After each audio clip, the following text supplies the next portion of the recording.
Good afternoon, everyone. So today we will be discussing the examination of the central nervous system.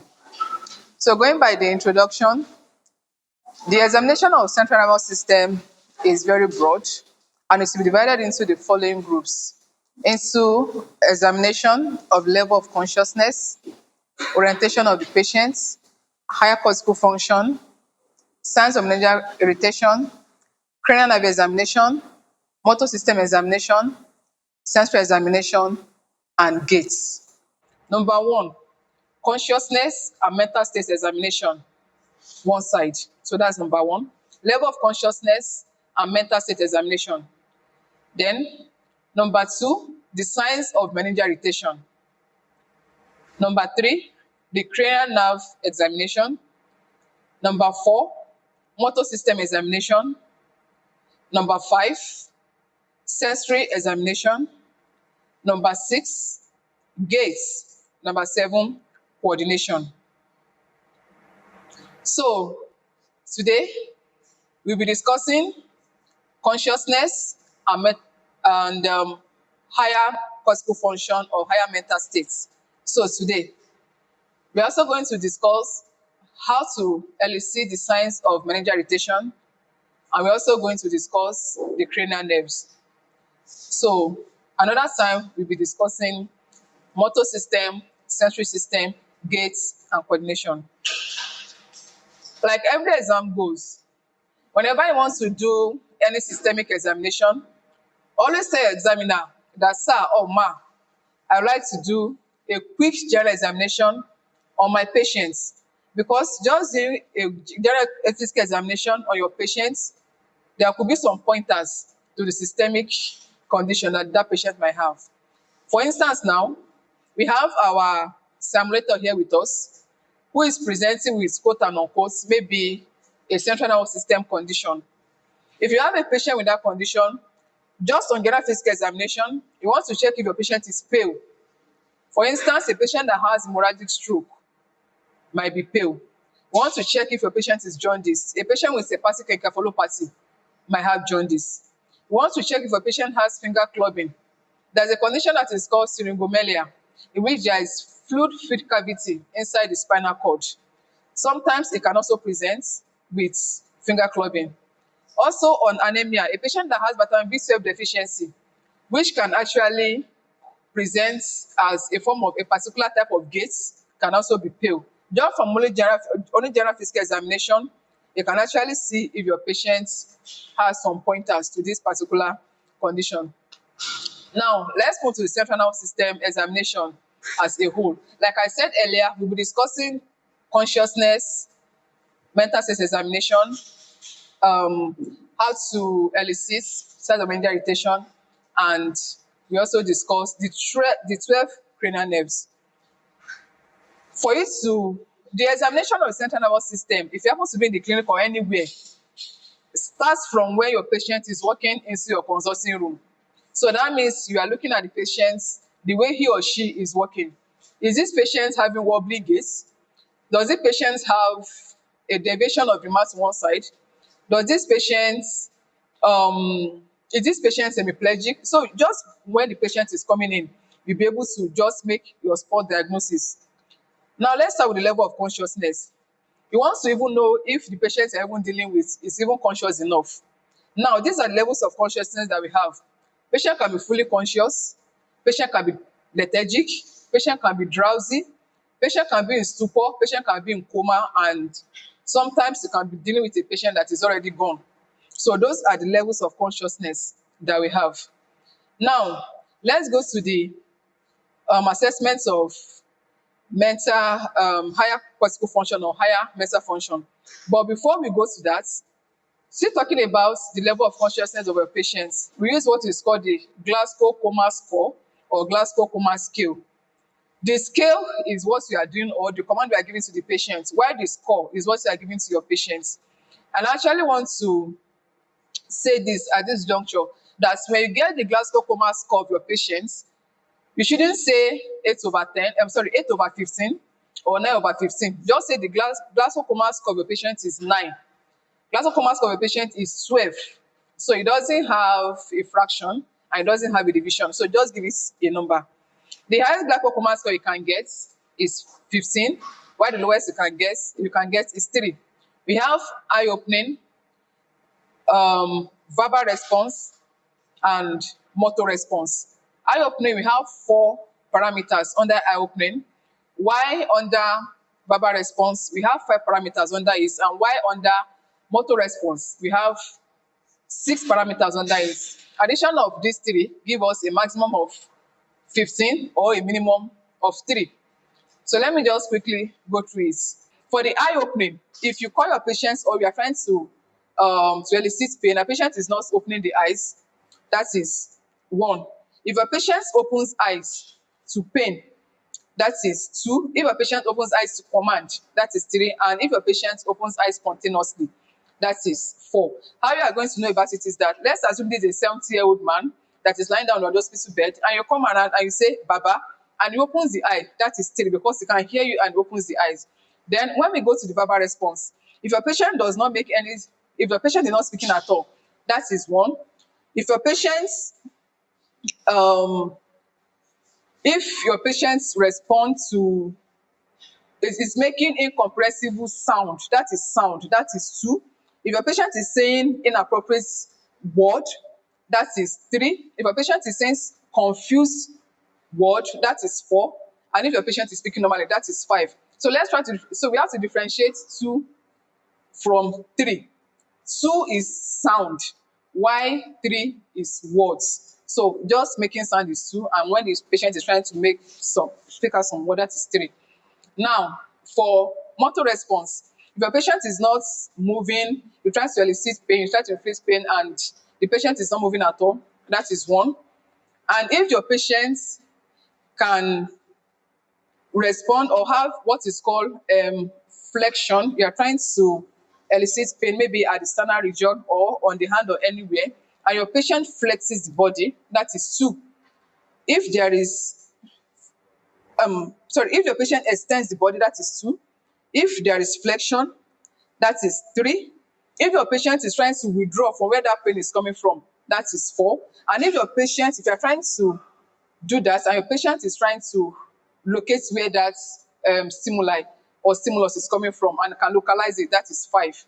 And if your patient can move the whole body spontaneously, that is 6. So I would like to demonstrate the level of consciousness for this man now.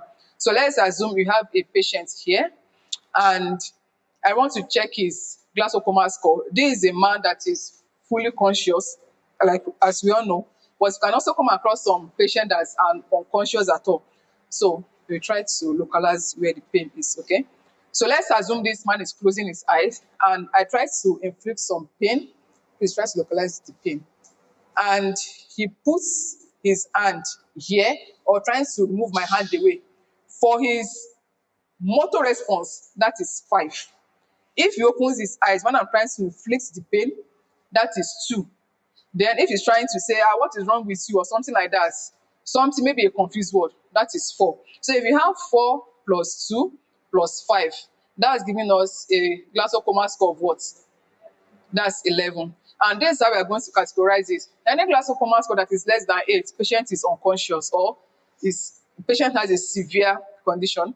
And glaucoma score that is between 9 to 12, so patient has moderate or mild loss of consciousness.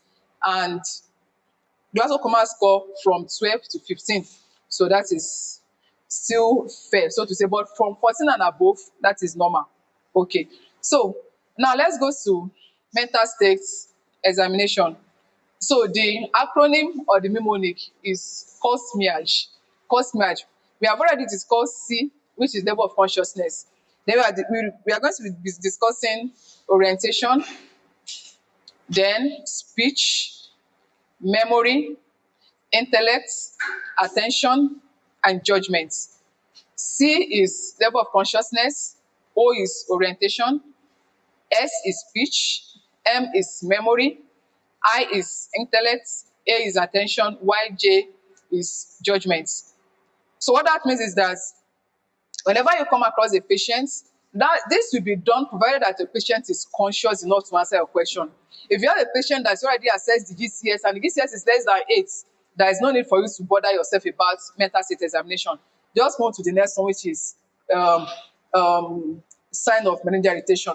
But let's assume you have a patient that is conscious. So you want to know how well oriented that patient is. So what you are going to just ask is that we test for time, place, and person. So you ask the patient that just looking at your surrounding, what time do you think the time is? The time is around 3 o'clock to 4 o'clock now. And the patient is saying that it's 5 a.m. in the morning. You can see that that patient is not well oriented. Then you want to ask, what where is this? The patient can say, oh, I'm in Boy University Teaching Hospital where they are taking care of me. But the patient in Boy University Teaching Hospital is saying that he or she happens to be in Lagos. So that patient is not oriented in place. Then in person, in order not to bring any confusion, just bring a familiar face that the patient is already used to. Just ask the patient in question that, how is this person related to you? You can say, oh, she's my daughter. Then you as a physician, you ask, are you Baba's daughter? And she said, I'm Baba's daughter. What is your name? And she said, my name is Joy. Are you Joy? So the patient caregiver says, my name is Joy. So you can see that that patient is well oriented to person. But by the time you ask a patient something that is saying something else, so the orientation is poor. Then the next one is speech. So these are the three things to test for in speech. We want to check for the phonation. We want to check for Wernicke's area. We want to check for Broca's area. We want to check for the cerebellum. Phonation, Wernicke's, Broca's, cerebellum. They're actually four.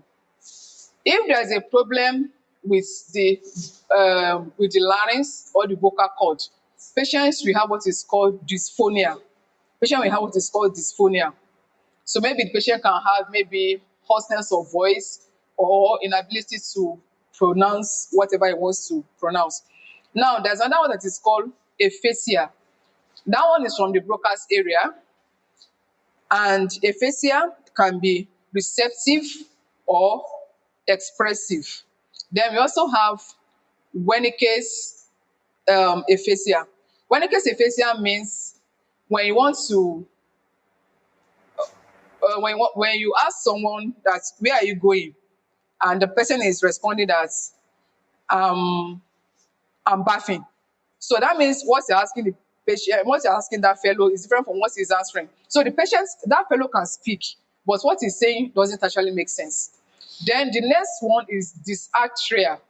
Dysarthria means, for instance, when someone wants to pronounce market, just as an example, and that person is finding it difficult to pronounce market, maybe say market. So that lesion is from the cerebellum. So that is called dysarthria. Now, let's go to memory, which is M. So you want to assess the memory of your patients by testing for short-term memory, immediate memory, and also long-term memory. Short-term memory, I'll just tell this man that my name is Dr. Adeleke. I'm going to ask you later. That's that's immediate memory. Then short-term memory, I want to ask him what he took for lunch. The long-term memory, I can ask him, if he happens to be a married man, I can ask him what was the year that, what year did he get married. I just told this man that my name is Dr. Adeleke. And if I should not ask him that question again after like maybe 2 minutes after, and he's not answering my question or he's saying something else, that means something is wrong with the immediate memory. I ask him what he took for lunch. Then he's still trying to think about it or trying to process it and all. So that means there's something that is wrong with the short-term memory. Then the long-term memory, this is a man that got married maybe in 1999 and he can't even remember. So that means there's a problem with the memory. Then the intellect. So you want to ask your patients, depending on how literate or how illiterate that fellow is. So you can just tell them just to solve some simple arithmetic, or you can just give them a newspaper or a storybook to read. If you can read it well, then there's no problem. Or you can just ask, if the patient is not educated enough, you can ask them just normal things that is happening in the town. Or you can, if the patient is a native of Umosho, you can ask the person, who is the king of Umosho land? A typical Ogbomoso citizen or inhabitant, a person that lives in Ogbomoso will be able to tell you that the name of our king is so so so and so. That's that about intellect. Then attention. Attention starts with what is called Syria 7 or Syria 3. That's attention. So you ask your patient that you have to subtract 100 minus 7. Then whatever you get, you subtract 7, then you do that consistently for like 4 or 5 times. Then judgment. You want to know how the judgment of that person is functioning. So you usually give a scenario of tap water. You tell the fellow that whenever you want to, whenever if you enter a room, you see that the tap is running and the whole room is filled with water. What are you going to do? Someone that is not well balanced, excuse me, when it comes to judgments, might be saying all manners of things. But the normal response should be that I'm supposed to close the tap. Some people will say, I'll just carry bucket and be trying to take the water away. And you can also ask that if you are being chased by a lion or by a chicken, which one will you run faster from? A normal human being is supposed to run faster from a lion. Okay. So now that's about the higher mental function. But however, this usually is very important when it comes to assessing psychiatric patient with mental health disorders. They might not really ask you that in internal medicine, so to say, but if it comes out during exam, I think it will be an added advantage for the candidates. So we are now going to assess for signs of meningeal irritation. We have what is called the Koenig sign and the Brudzinski sign. Actually, start with B and K. Brudzinski, brain, K, knee, so that I won't mix it up together. So what you are going to do is that if you are suspecting that your patient has meningitis, or you suspect that your patient has what is called subarachnoid hemorrhage, you might want to elicit what is called Brudzinski sign. So just if a patient is conscious enough, although most times they are usually unconscious, but if a patient is conscious enough, just tell them to use their chin to touch their chest. Most time they might not be able to move their necks around. The necks might not be supple enough to be able for them to use their chin to touch their neck. But if the patient is unconscious, this is what they are going to do. So just leave the head. Okay. So if the Brudzinski sign is positive, what I've just done now will not be able to be done for the patient. There will be a very intense pain that the patient might actually, despite the fact the patient is unconscious, patient might actually be groaning in pain even for the level of consciousness. That's it about Brudzinski sign. Now, for Koenig sign, you want to flex the knee. So you carry the knee of your patient, you flex it. Okay. As you're doing that, you're looking at the expression of your patient. Then you lift the head up, then you extend the hip. Sorry. So you extend the hip. So the positive Koenig sign will be, as I'm trying to do this, that patient will try to resist what I'm doing here by lifting that neck. That's positive Koenig sign. So that's about signs of meningeal irritation. So let's be taking the cranial nerves now one by one. Now we'll be discussing cranial nerve 1, which is called the olfactory nerve. We have 12 cranial nerves. We have the olfactory nerve, we have the optic nerve, we have oculomotor, we have the trochlear nerve, we have trigeminal, we have abducens, we have facial nerve, vestibulocochlear nerve, glossopharyngeal nerve, vagus nerve, spinal accessory nerve, and the last one is hypoglossal nerve. Of these 12 cranial nerves, some of them are pure motor nerves, while some of them are pure sensory nerves. I have some of them that serves both functions. Cranial nerve 1, cranial nerve 2, and cranial nerve 8, they are pure sensory nerves. Cranial nerve 3, cranial nerve 4, cranial nerve 6, cranial nerve 11, and cranial nerve 12, they are pure motor nerves. while the remaining ones are they take part in both sensory and motor innervation of some of the actions that they perform. Now, we also have the parasympathetic and the sympathetic division. Of these 12 cranial nerves, cranial nerve 3, cranial nerve 7, cranial nerve 9, and cranial nerve 10 are parasympathetic nerve, while the remaining are sympathetic nerve. So the formula or the acronym or the mnemonic is OFGV. OFGV. Oculomotor, facial nerve, glossopharyngeal, and vagus nerve. So those four, they are parasympathetic, while the remaining ones are sympathetic nerves. So I'll be starting with the optic nerve. If you happen to be in the clinic, I see a patient that needs visual assessments. As physician, we should know when a patient needs a particular test so that we don't just bombard the patients with series of examination. If you happen to be in the clinic, for instance, let's say ophthalmology clinic, or just you happen to be in general medicine clinic or general outpatient department clinic, I want to just test for refractive error. What you are going to do is you have to check, you have to do what is called Sneller's charts to check for what is called visual acuity. And what you are going to do is that you stay at one point, the patient stays at a distance of 6 meters from you. Let's assume this is where you, the examiner, is staying. You have to count 6 meters from you. But sometimes the consulting rooms are not big enough to give room for 6 meter length or 6 meter width, depending on how the consulting room is constructed. You can use mirror. So the patient will just have to stay at 3 meters from the mirror. So when patient looks at the mirror, you are now going to multiply it by 2, whatever you get.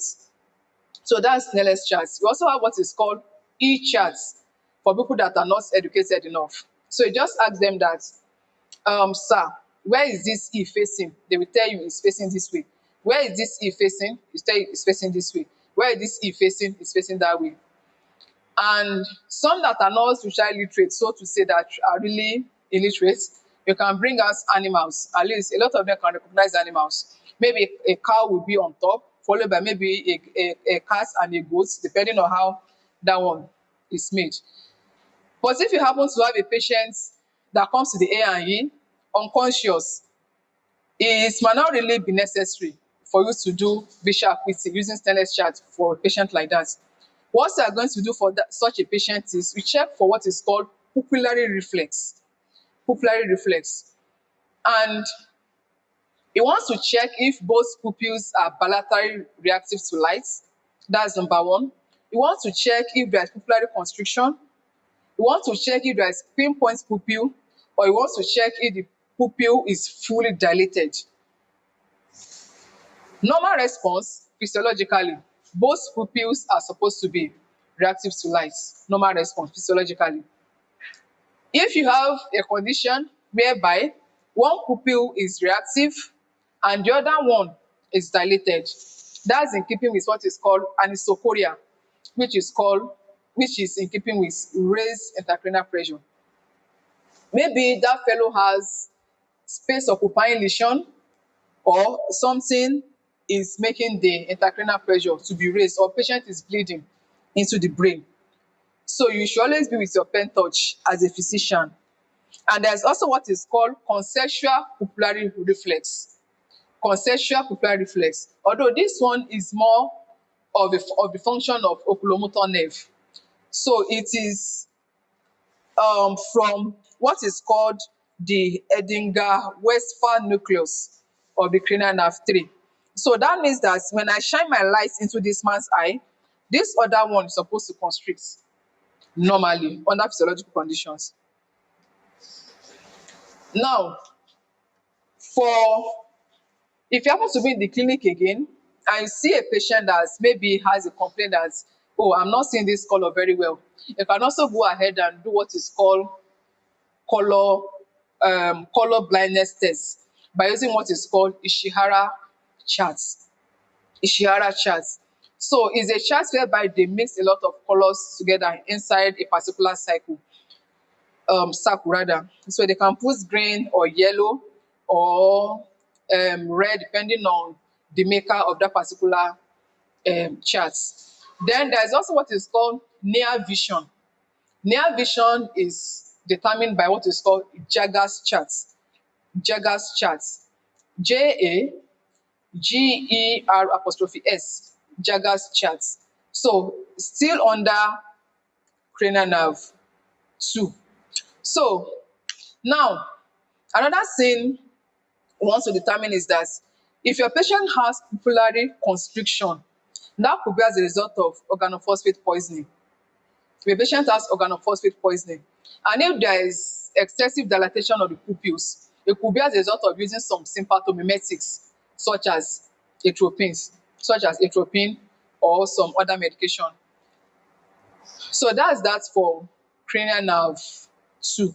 Now for cranial nerve 1, this one usually performed in the clinic, not at the emergency. When you have a patient that maybe comes to the AI or were brought to the AI with on account of maybe patient is having stroke or patient that has head injury or something. So for cranial nerve 1, you bring a familiar smell for the patient. So you tell the patient to close the nose. Please, can you just sit up? Okay. So let's assume this is someone that comes to the clinic. Then you won't show the patients what the substance they are holding. So you tell him or her to close the eyes. So you now bring a familiar smell. It could be coffee, it could be soap, it could be perfume, but something that is not too strong and not too pungent, so that the patient cannot be reacting to it or be sneezing. So then you tell him or her to close the eyes. Let's assume that I'm holding that substance in my hand. Please, can you please close your eye? So can you please close one nose? Use your hand to close one nose. Okay. So you check for each nostril. Then you put the substance um, in front of the nostril. So you tell him to close the other one. Please, can you close the other one? So you put it in front of the other nostril. Ideally, it should be something that the patient is used to, maybe a soap or sweets or something. So such a fellow will be able to tell you that this is a soap, this is a coffee, this is a perfume. But at the same time, it's not something that should be too pungent.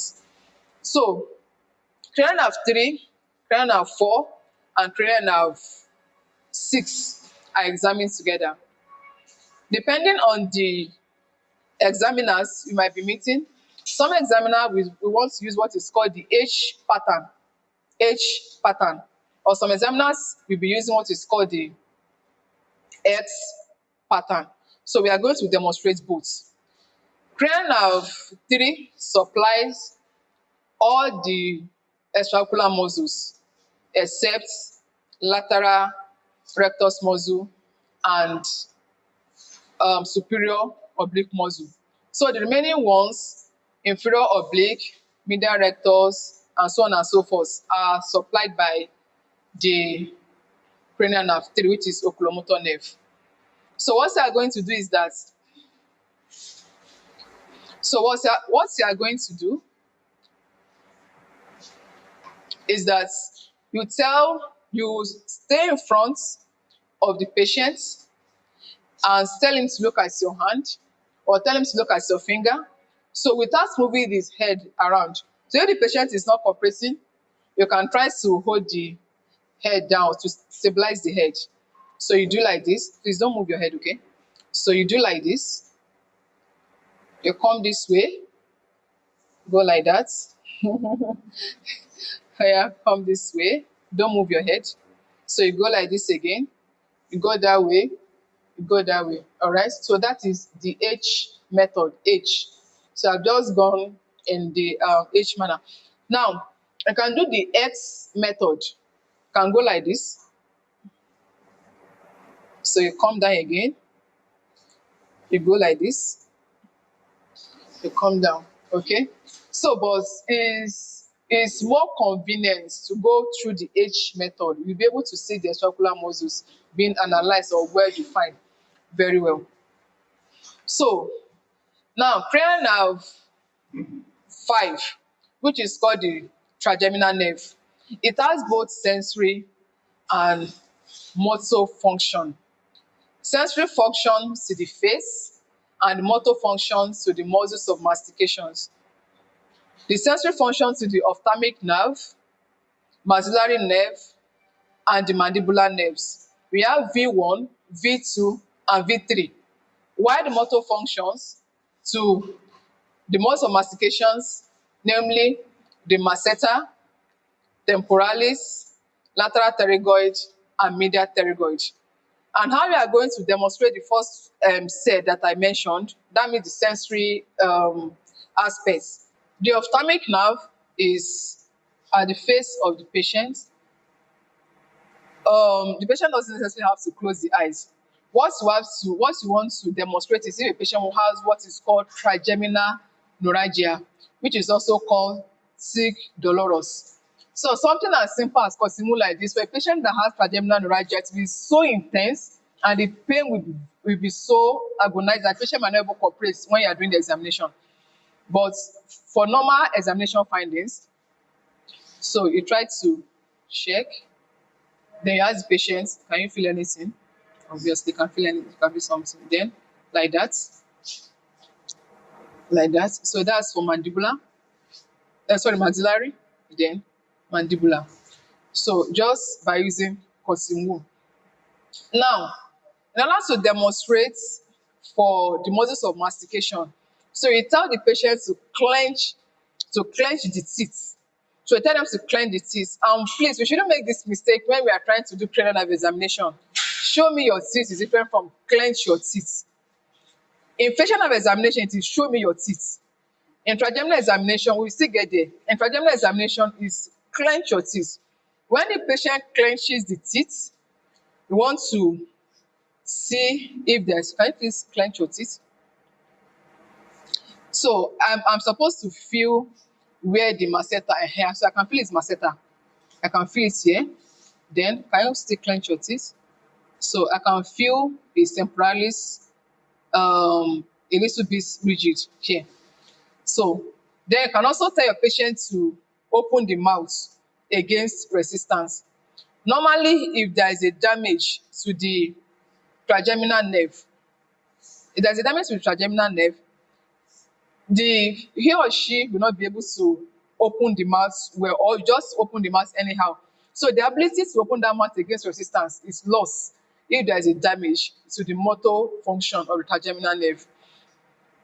Now let's go to the facial nerve. Facial nerve happens to be one of the common exam conditions, even at postgraduate level, that they usually ask candidates to perform on a patient.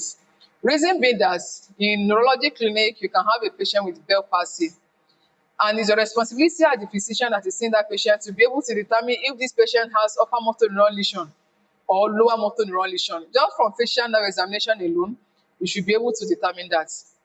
And these are the things that we are going to be testing for under facial nerve examination.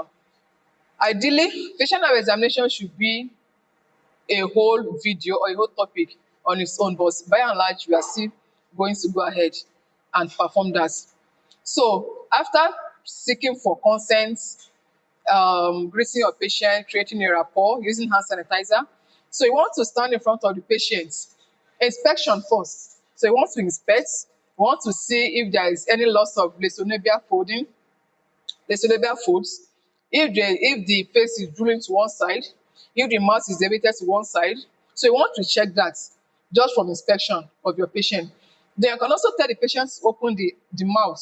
If there is accumulation of saliva on one side, so you want to check that also. The side that is affected, you have saliva accumulated on that side.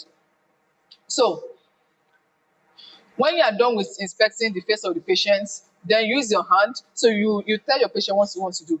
Use your hand to stabilize the head of the patient. Then you tell him or her to follow your hand. Please, can you follow my hand up? Okay. So you can see that from this man's face, he has sprinkling on both bilaterally on the face. If a patient has upper motor neuron lesion, there will be wrinkling on both sides of the face bilaterally. If it is lower motor neuron lesion, the affected side, there will be no wrinkling for lower motor neuron lesion.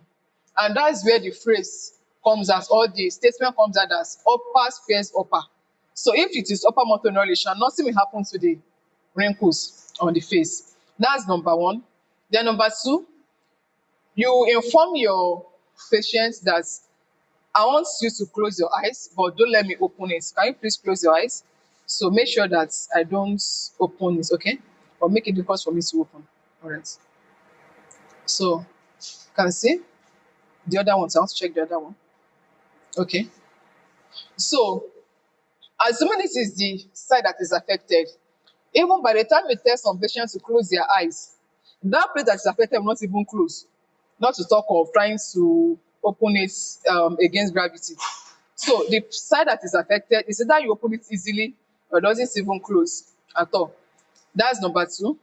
Then number three, you tell your patient to puff the cheeks. Can you please puff your cheeks? Okay. So you try to poke the puffed cheeks. So you try to poke it. So from this man's examination, you can see that both buccinator muscle are well, they were able to resist my poking. So that's number three. Then number two, you tell the patient to show you his or her teeth. Please, can you show me your teeth? Okay, doesn't want to show us his fine teeth. So you tell the patient that the reason being that he wants to know if, yes, thank you. He wants to know if there is deviation of the angle of the mouth to one side or the other. In facial nerve palsy, the mouth will be deviated to the unaffected side. It's deviated to the unaffected side because the stronger place will be pulling the one that is not strong. So anywhere that mouth is deviating to is the unaffected side. That's another one. Then another thing is that you want the patient to whistle. So you tell the patient to whistle. You are trying to check for what is called the orbicularis oris muscle. So you tell your patient to whistle. So can you please whistle? So you tell the patient to whistle. If a patient has facial nerve palsy, that particular individual will not be able to whistle. So it will be very difficult. So as he's trying to constrain the air that is trying to come out from the mouth, the ear will be trying to leave the affected side of the mouth. So then another thing you want to tell your patient is that you tell your patient to contract the platysmal muscle. So contract the platysmal muscle, just like when men, when they want to shave their beard. So tell the patient to contract the platysmal muscle. If it is well, can you please do that? Okay. So if it is well contracted, that means there is no problem. But the part that is affected, the ability for that part to contract will be lost in facial nerve palsy. So when you are done with that, we also want to check for taste on the anterior two-third of your patient's tongue. So you can use a familiar, most time during the exam, we don't give it to the patient. You can only inform the examiner that I would like to check for taste on the anterior two-third of my patient's tongue. So we can give sweet or anything sweet. So you can, but most time they just tell you that, never mind, don't worry. Now, the next thing you want to do is that you stay behind the patient, then you do like this. At the same time, you want to know if the patient can hear the what is this one? Yeah, the snap. Yes, thank you. The snapping of your fingers. If you can both equally hear them, physiologically they should be heard the same way. Physiologically, but if there is facial nerve palsy on the affected ear, assuming this is the affected ear, there will be what is called hyperacusis. Hyperacusis on the patient's ear. Then the very last thing you want to do for the facial nerve examination is I want to check for corneal reflex. Corneal reflex.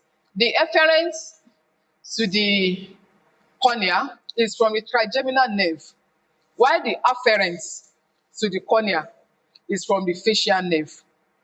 Efferent, trigeminal. I know trigeminal is mostly sensory. While afferent to the cornea is from the facial nerve. So you can use cotton wool, a clean one actually, and use it to rub the cornea of your patient. Normally, there should be corneal reflex. The individual is supposed to blink normally. Now, we are done with facial nerve examination. For the cranial nerve 8, which is called the vestibulocochlear nerve, this is usually performed in the ENT clinic, ear, nose and throat clinic. So you tell the person you are examining, you can just move away and speak just a little bit, sentence to that person.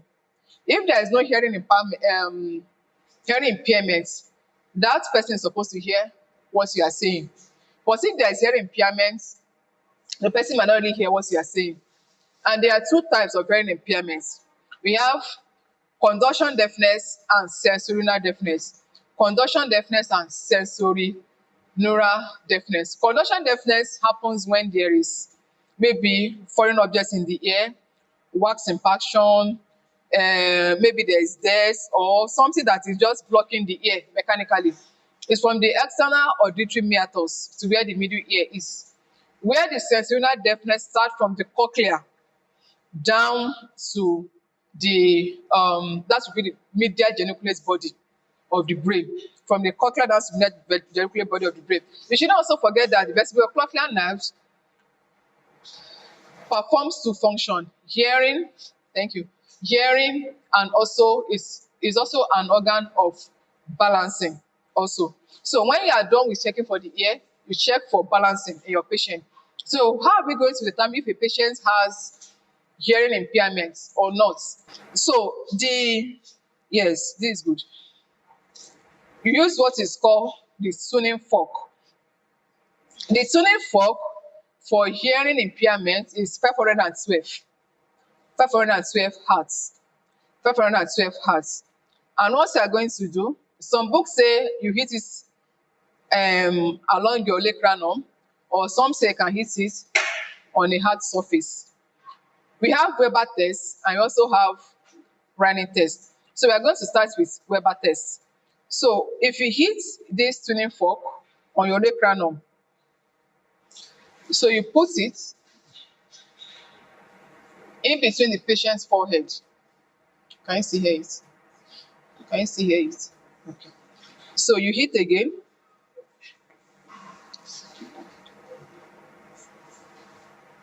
So the person you are examining should be able to hear the vibration, or should be able to feel or hear the vibration on both ears equally.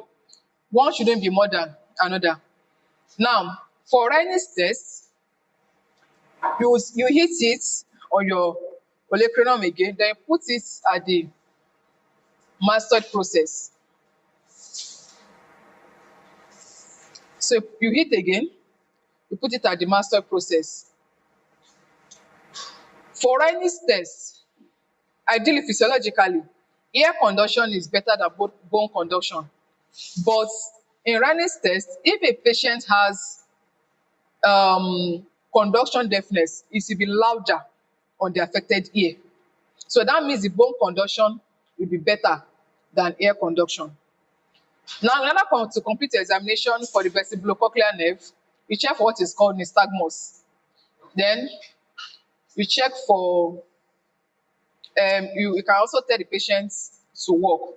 So you can just do like this. So by the time you are doing like this, so you make it faster, and your patient eye is just running from place to place. So that's nystagmus. Then you can also check the patient's gait. If the patient is walking in a funny manner, or is having maybe like a wobbling gait or some kind of gait, so that could be in keeping with Meniere's disease, which is actually a form of sensorineural deafness or sensorineural condition. Now we have to go to cranial nerve 9 and cranial nerve 10. Cranial nerve 9 and cranial nerve 10 are both examined together. For cranial nerve 9 and 10, what we are going to do is that we check for what is called the gag reflex. So you can take a spatula or a spoon, then you put it at the pharynx or the posterior part of your patient's tongue. Normally, there should be a gag if everything is working fine around that place. So, but if there is a paralysis of cranial nerve 9 or cranial nerve 10, there will be no gag reflex. So that means whatever comes into the patient's buccal cavity will still be accumulated there. There will be no reaction at all. That's for cranial nerve 9 and 10. Now, cranial nerve 11, which is spinal accessory nerve. There are two muscles you are trying to check us for in this cranial nerve. That is the trapezius muscle and the sternocleidomastoid muscle. So you tell your patient to shrug his or her shoulder. Then can you please shrug your shoulder? Okay. So posteriorly, looking at this patient back, the muscles of the trapezius is actually firm. So there is no abnormality. But if there is a paralysis of one part of the trapezius muscle, that is what is called wing scapula. So this place will go up, the affected place will be down. Okay. So now, for sternocleidomastoid muscle, so you put your left hand on the patient's left side and tell the patient to turn his or her head against that hand. Can you please do that? Then, so resistance. I want to shift. So you make sure that I don't shift it. So, okay. So the same thing for the other one too. Okay. So I'm trying to check for this one. Okay. So both sternocleidomastoid muscles, they are both intact. Then the last one, which is the apoglossal nerve. Apoglossal nerve supplies the muscles of the tongue. To test for that is very simple. Just tell the patient to bring out the tongue. And once the tongue is protruded, the tongue will be deviated to the unaffected side. It will be deviated to the unaffected side. Reason being that the side that is affected is weak. So the one that is unaffected will be pulling the weak side to itself. So I've left out something under facial nerve examination. I would like us to note that when doing inspection for facial nerve examination, always check the external, the preauricular region and the anterior parts of the ear, and also the mastoid region. There's a condition that is called Ramsay-Hunt syndrome.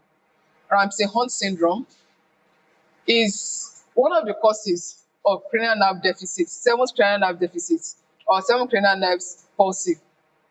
That condition is actually herpes zoster, shingles, that occurs around that place, which can travel from the external auditory canal down to where the facial nerve is, causing facial nerve paralysis. So that will be under inspection.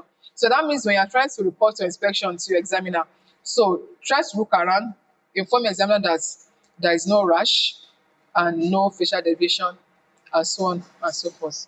Thank you very much.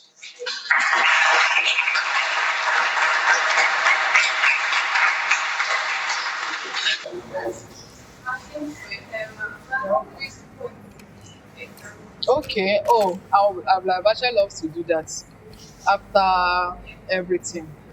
You're welcome. Thank you, Ajay. You're welcome.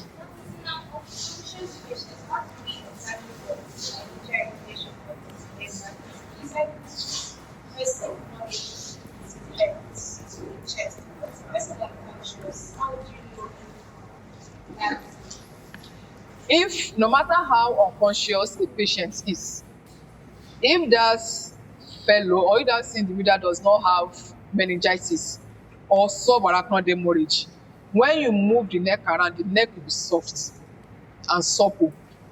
It will be easily moved around. But if a patient has meningitis or subarachnoid hemorrhage, no matter how unconscious that patient is, when you are trying to move the neck, it will be stiff. You will have to meet a lot of resistance before you're able to move the neck around. Even if the patient has GCS of 3, it will be very difficult to move the neck around. Also, when for GCS or if somebody, how do you mention if it's withdrawing from pain and it's flexing? Yes. Okay. Let me demonstrate it again. There's usually a confusion between 2, 3, 4. 2, 3, 4 for the motor response. If a patient has extension like this, for instance, now if you want to do GCS of a patient, especially a patient that is unconscious, you can't say, Baba, lift up your head, lift up your hand. No.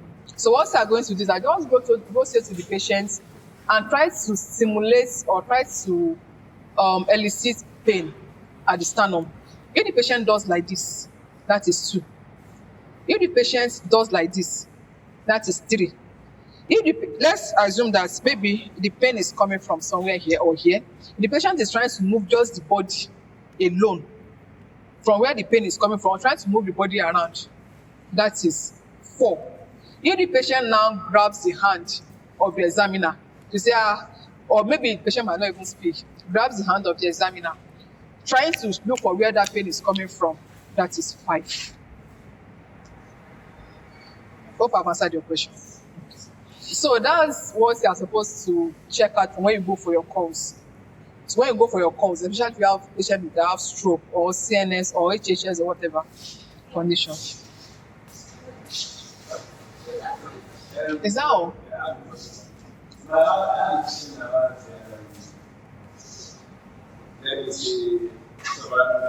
Okay.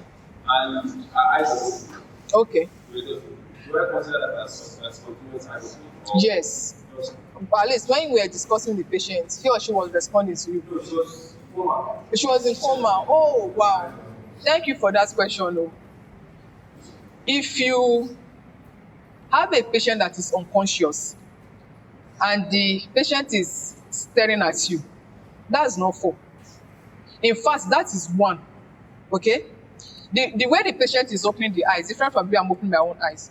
My own eye opening now is 4. That is 1. Now, when you now try to elicit pain on that patient and the eye opens further, that is 2.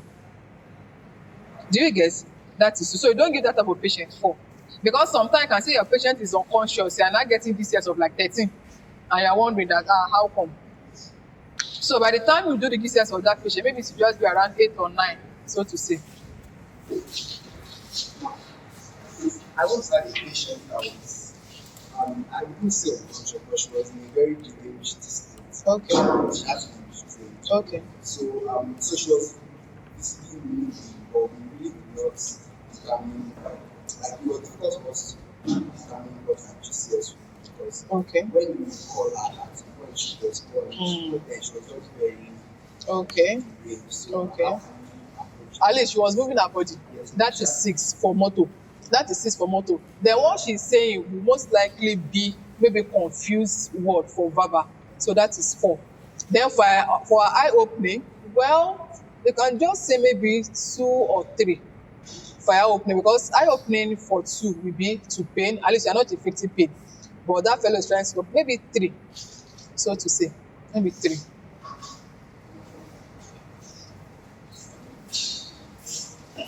Mom, please, I met a patient on the ward. He wasn't talking. So we're not sure if he had like aphasia or he was just mute. So how do we differentiate between broadcast aphasia and mutism? And mutism. Yes. I forgot to say that there are some scenarios whereby GCS will actually help you in assessing the patients. For instance, now a patient that has psychosis, let's say schizophrenia for instance now, and one of the symptoms of schizophrenia happens to be mutism. So if you are trying to do GCS for a patient that has schizophrenia and that patient is mute, so you get wrong answer. So that's by the way. Then now, if your patient is mute, especially that patient might most likely be an elderly patient. If you think that this patient has stroke or whatever the patient has, what you are just going to do is that just try to elicit pain. Some of them, they can't be completely mute. They can't, if you really try to elicit pain, We tried. It was making sound, but it wasn't like sound that be okay. If the patient is making sound, that's still 2. That is still 2. If it's not now speaking at all, even with all your effort and everything, you can still say mutism. Now, if a patient has Wernicke's aphasia or Broca's aphasia, sometimes might not really be able to determine which is which. But for brokers, most time they won't be able to speak. But for Wenike, you still ask them something, but what they will be saying will be different from what you're asking them. But if you now want to really determine what the patient has, you can do a CT scan to be able to determine your finding. Yeah.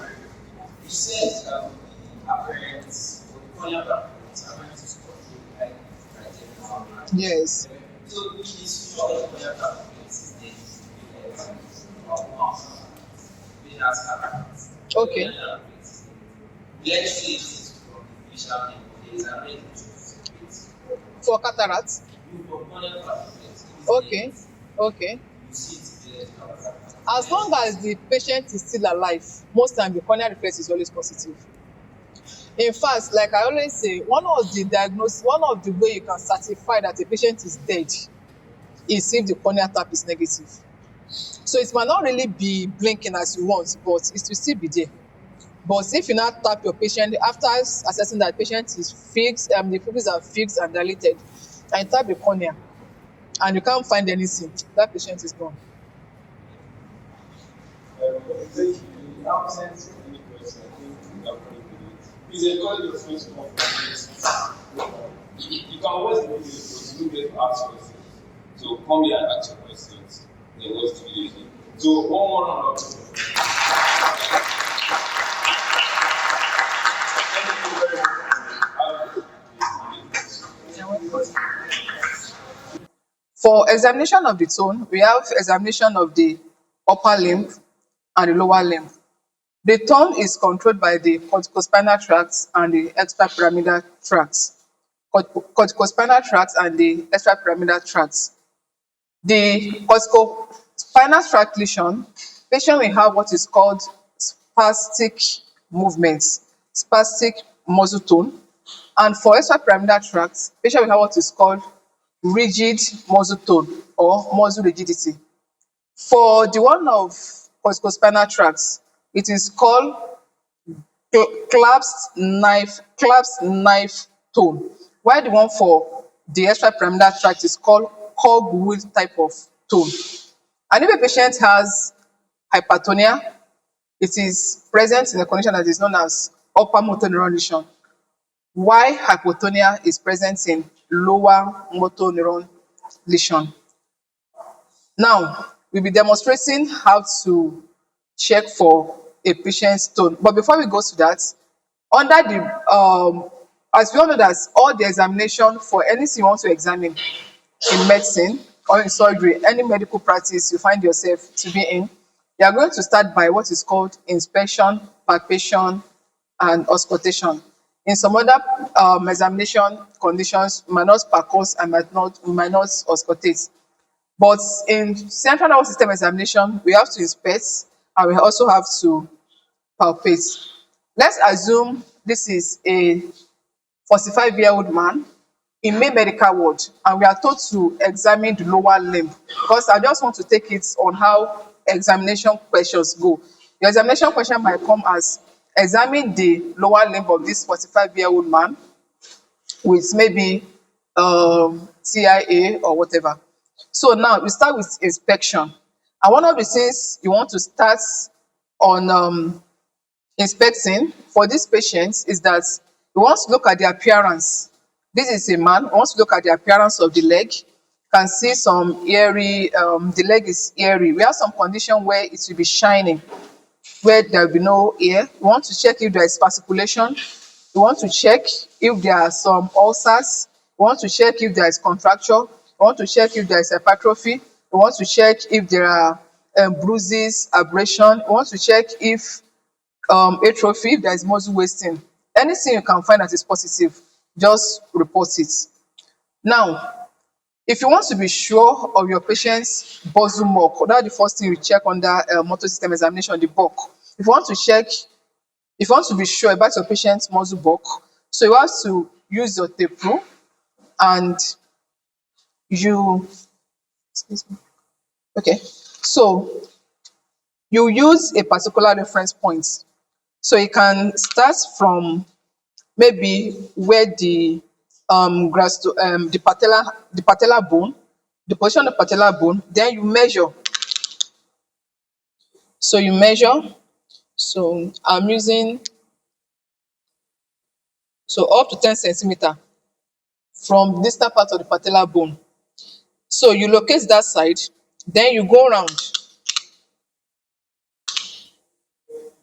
and measure. So whatever you get, then you show it to your examiner. So here I was able to get 34 centimeter. The same reference points, you'll be using it on the other leg.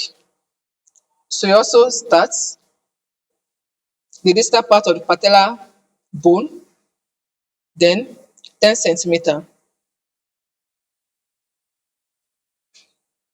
So you go around.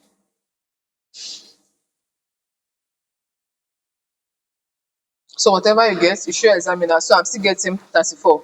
So that means this man doesn't have any form of hypertrophy or muscle wasting. So that's about how to check for muscle bulk for your patients. You have to be objective. So it's not enough to say there is atrophy, there is a inflammation, or there is whatever you can find on the lower limb. So now, for the muscle tone, we'll be checking the hand of the patient, we'll be checking the wrists and the elbow for the muscle, the wrist and the elbow. So, and this is how we are going to go about it. So we dorsiflex, then we extend, then we flex. So we extend, we flex. So then you compare with the other hand. Please, you shouldn't make the mistake of examining everything and not comparing with the other one, because you're supposed to compare both together. So you extend, you flex, extend, then and you flex. Now, you are going to check for the biceps.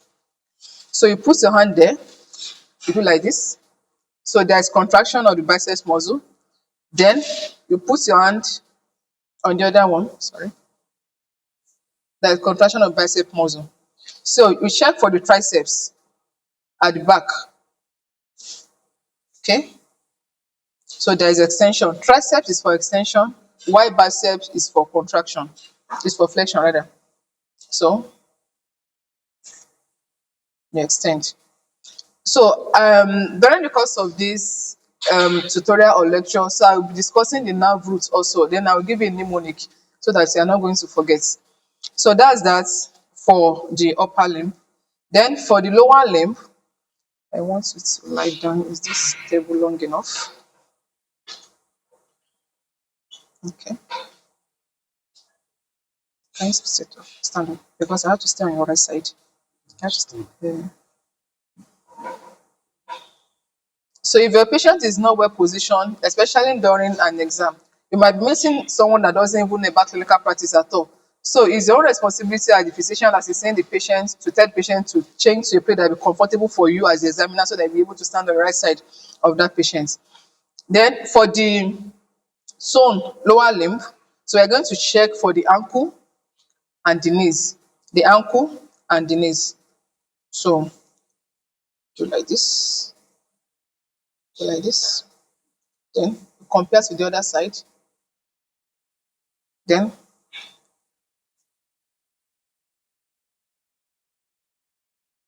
compare.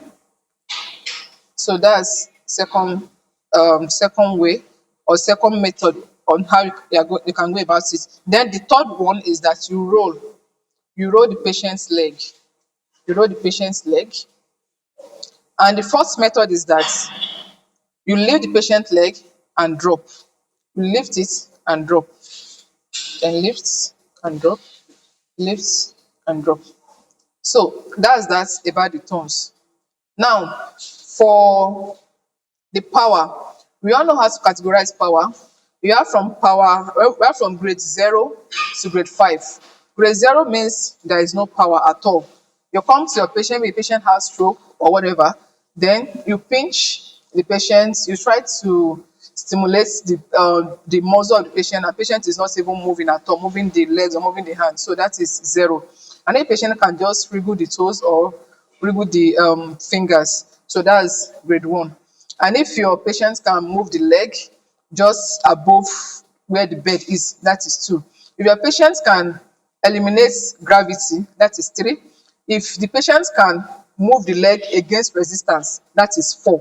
And if there is full power, that is 5. So I'm going to demonstrate this now. Can you try to wiggle your toes? Okay, so that is 1. Now, can you? So 0 is there is no power, that is 1. Can you just hit it a bit, a little there, put it down, a little, put it down. So that is 2. So can you lift it and sustain it? So that is 3. Okay, that is 3. Now, can you lift it up? So then let me push it down. Okay. So this is a gravity, sorry, a resistance coming from my own side. So it can raise his leg against resistance. So that is 4. Then if there is full power, carry it up. Can you carry your leg up?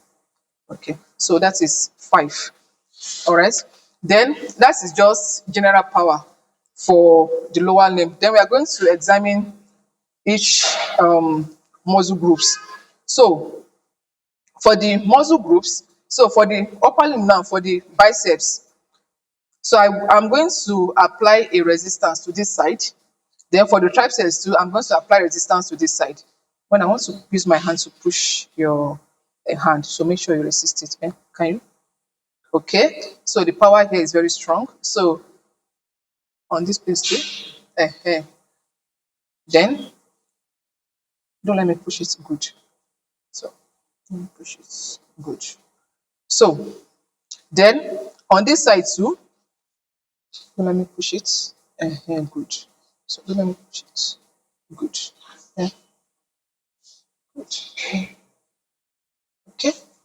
So you want to check for the gluteal muscles, so gluteus maximus, gluteus medius, and gluteus minimus. So those ones are the extensors of the hip. So sorry. Okay. So you want to check for the flexors of the hip also. That's iliopsoas muscle. So can you put your legs towards your tummy? Okay. So it's very intact. So I'm just trying to jump some steps because of our time. Now, so we are done with the muscle groups for the lower limb and the upper limb. We are going to go to reflexes. For the reflexes, we have deep reflexes and we have superficial reflexes. Reflexes and we have superficial reflexes. For the deep reflexes for the upper limb, we have supinator reflex, we have biceps, and we have triceps. Supinator, biceps and triceps. For the lower limb, we have the ankle reflex, and we also have to test for reflex for the quadriceps. The quadriceps muscle inserts the tendon. They have just one tendon which inserts on the patella where the knee bone is. I need the patella hammer. Okay. So you put your hand at the radial parts where the radial bone is.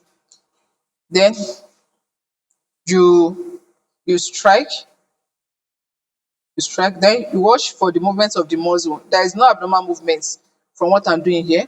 Then you do it for the other one too. There is no abnormal body movement. So that's for supinator. That's for supinator. Now for the biceps, so you put it here. So can you put it? So you put it at where the tendon inserts. Then you check. So there is no abnormal movement. Sorry. So the same thing for the other one too. Okay. So that's that for the supinator and for the biceps. Now for the triceps, you do like this. Okay.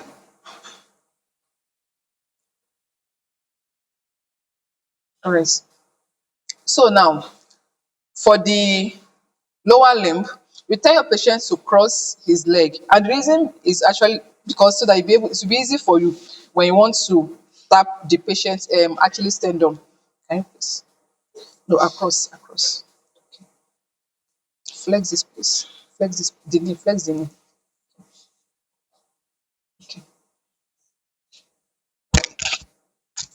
So you are supposed to be looking at the gastrocnemius. Okay, as you can see, there is no abnormal movements. So that, yes, good. Thank you. Okay. So then for the quadriceps, so you hold the patient's leg like this, then you tap. You see, it's at the distal part, not at the proximal part. So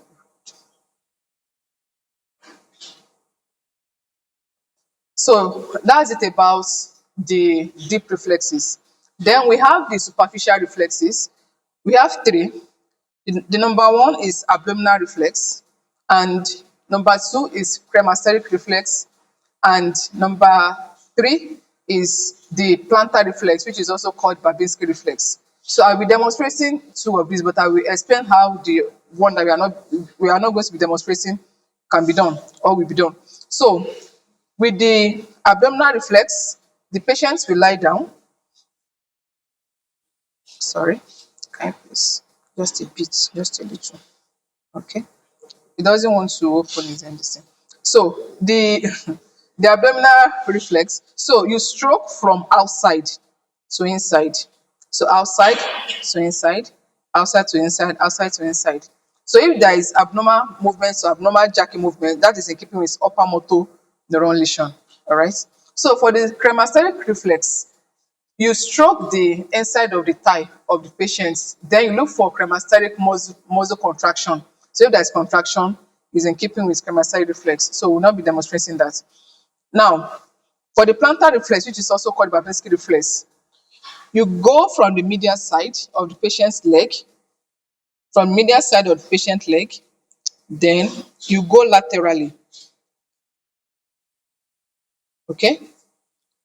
From the medial side, you go laterally. For positive Babinski reflex, there will be dorsiflexion of this big toe and fanning out of the other ones.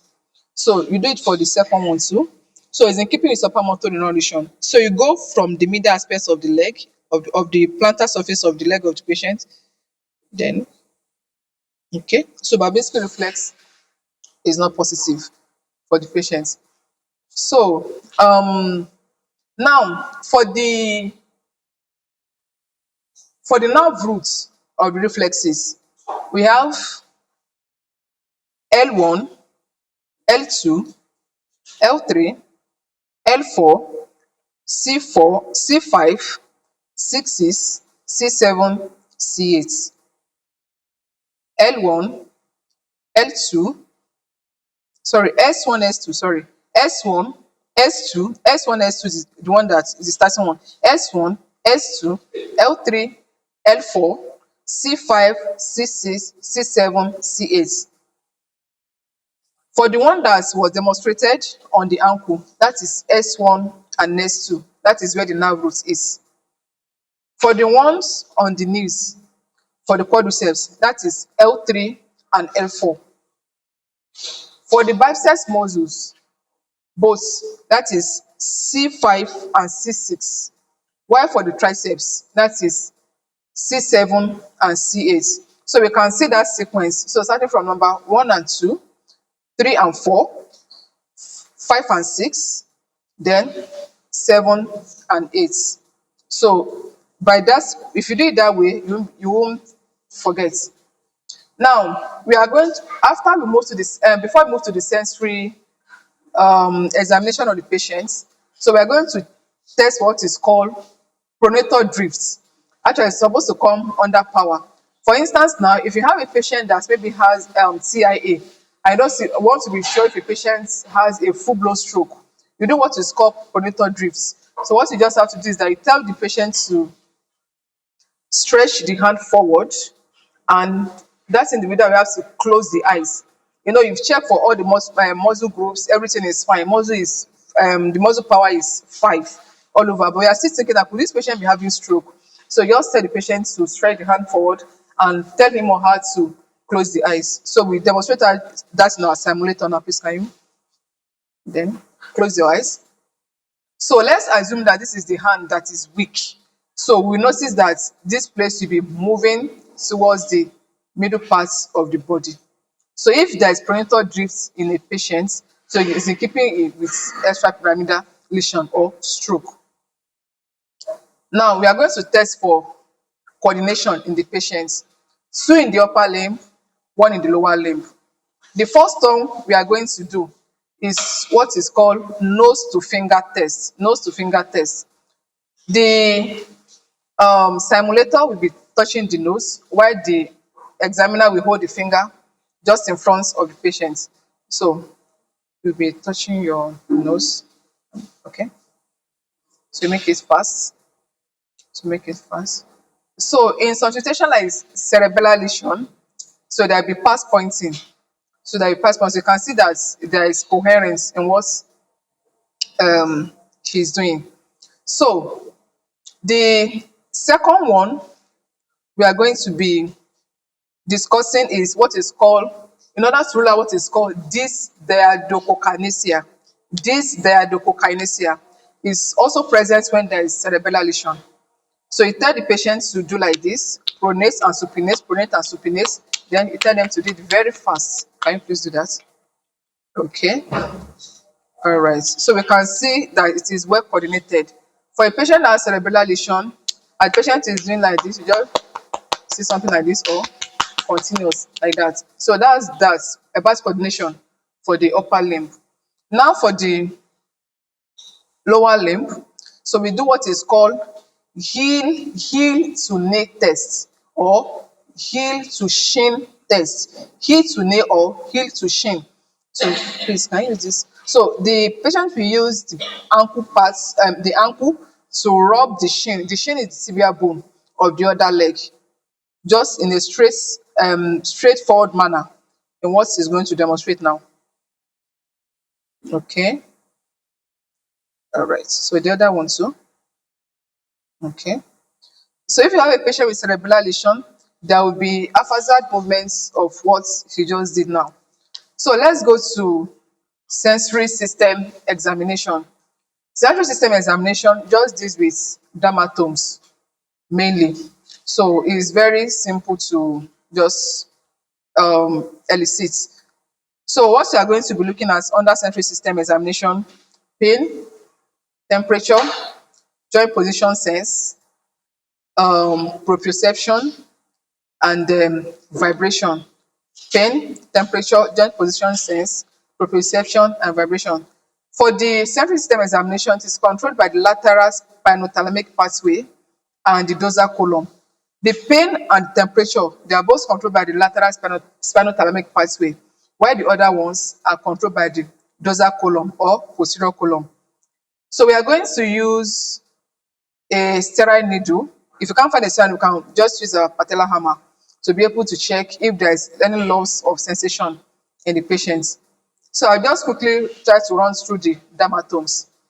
At the level of the nipple, that is where the C4 is.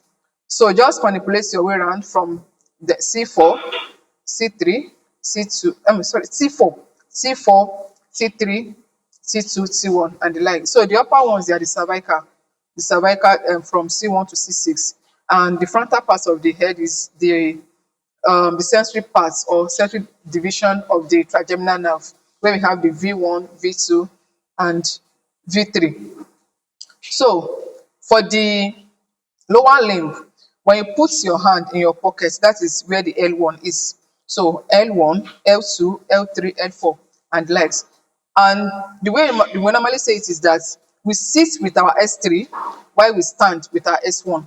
So we sit with S3 and we stand with our S1. So if you have a patient that you are suspecting that, oh, there might be some sensory modality pathology, so you have to use maybe a cotton wool. Okay, that's for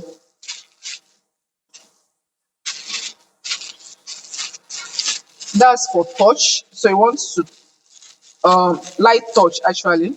So light touch for the patient. So what you are going to tell the individual you're examining is that he or she will have been familiar with what cotton wool looks like. Then you inform him that this thing I'm holding is cotton wool, and just demonstrate it. Can you feel it? Okay. So can you feel it? So then tell him to close his eyes. So which we are going to demonstrate now. Can you please close your eyes? So where is it touching now? Okay. Where is it touching now? Okay. Where is it touching now? Where is it touching now? So we can see that there is no abnormality whatsoever. And for deep touch, so we can use the end of our patellar hammer, but we shouldn't inflict pain actually on the patient. So just try to test all over. The same thing for pain also. You can use a needle, but just be careful in order not to puncture your patient with a needle or to prick your patient with a needle. Okay? So I go like that. Now, for the um joint position sense. Joint position sense, this one is very important if you suspect that your patient has neuropathy, maybe diabetic neuropathy or hypertensive neuropathy. So you inform the patient, you can see this, okay? So if it goes this way, that is going back.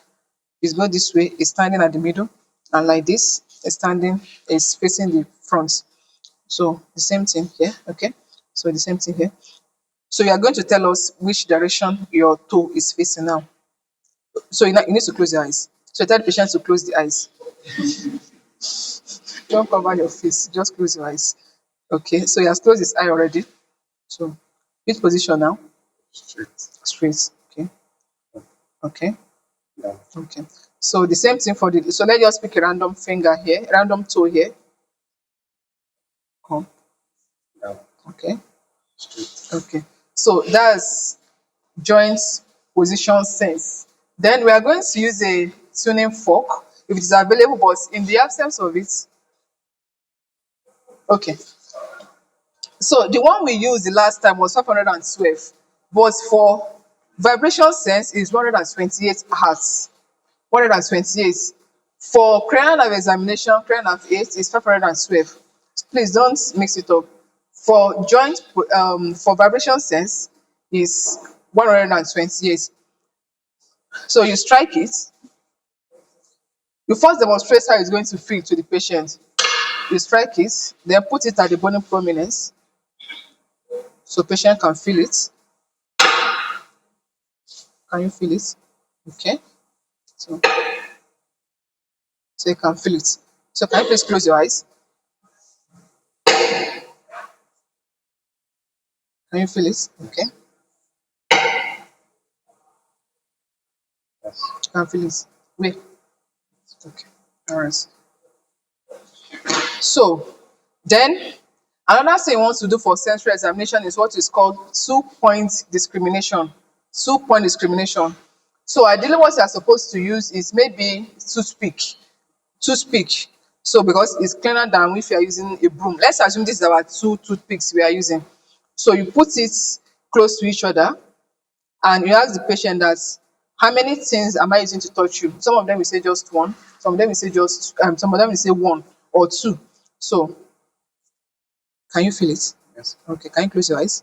So how many things are touching you? One or two? Two. Two. Okay, so so two.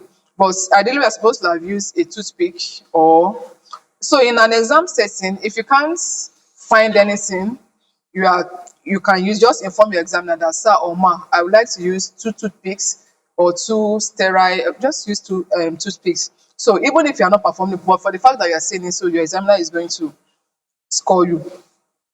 Now to the next thing under sensory examination, we are going to give the patient a familiar object. So most time we can use a lemon or an orange or anything that the patient is familiar with, and we inform him to note to say what it is. In those days when they used to spend coins, so you can give the patient a coin.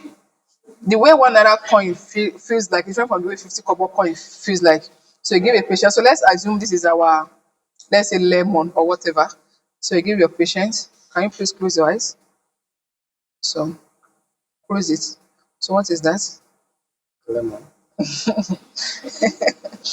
So, but before you give it to the patient, we have told him or her to close his or her eyes earlier on before, so that you won't be biased with your whatever you want to do.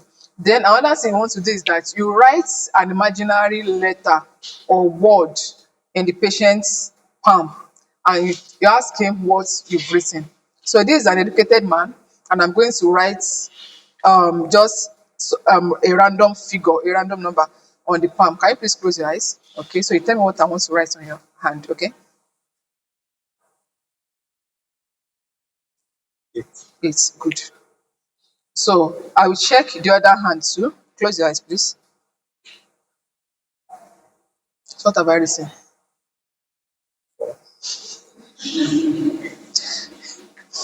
Actually, I wrote letter A in his hand. So it's part of sensory examination also. Then the last but not the least for central nervous system examination is the gaits. So you want to check for the gaits of your patient.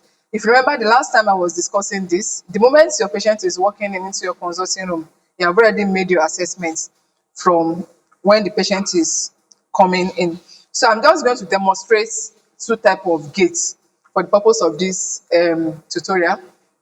One is the shuffling gait, or the fascinating gait that is seen in Parkinson. So there'll be a short step. The body posture of the patient will be tilted forward, and there'll be a short step. So,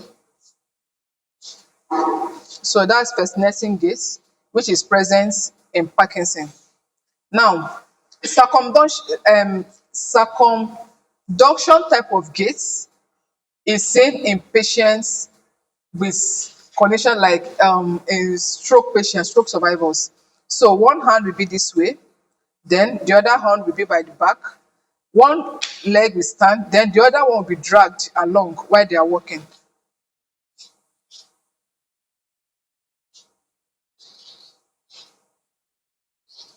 So that is circumduction gait. We have some other ones like waddling gait, ataxy gait that is seen in some other cerebral lesion and in alcohol abuse. Waddling gait could be as a result of when the patient is walking like a duck. Okay, so a condition like maybe pregnancy sometimes, if there is a damage to the pelvic girdle, and if there is vitamin B12 deficiency also, can also give waddling gait. So then the last thing we want to do for the patient is what is called Rombeck test. Rombeck test. Please, can you stand up? Rombeck test. So in this type of test, you are going to, please come closer. You are going to stay behind your patient because there's a tendency that patients might fall while doing this type of tests. All right. So you want to stay behind the patient. Then you tell the patient to close the eyes. Can you please close your eyes? So if a patient is trying to move to the other side as the eyes, when the eyes are closed, so it's in keeping with cerebral lesion. Then another thing you want to tell your patient to do is also to do what is called tandem walk. Can you do like this? Okay. So tandem walk. Okay. So it just tell patients to walk a few distance. So I'll be rounding off just by summarizing all what you've been learning under central nervous system examination. It's very bulky, it's very lengthy. So the first thing you want to check for your patients is the level of consciousness, higher cortical function, meningeal irritation, cranial nerve examination, motor system examination, central examination, coordination, and the gates.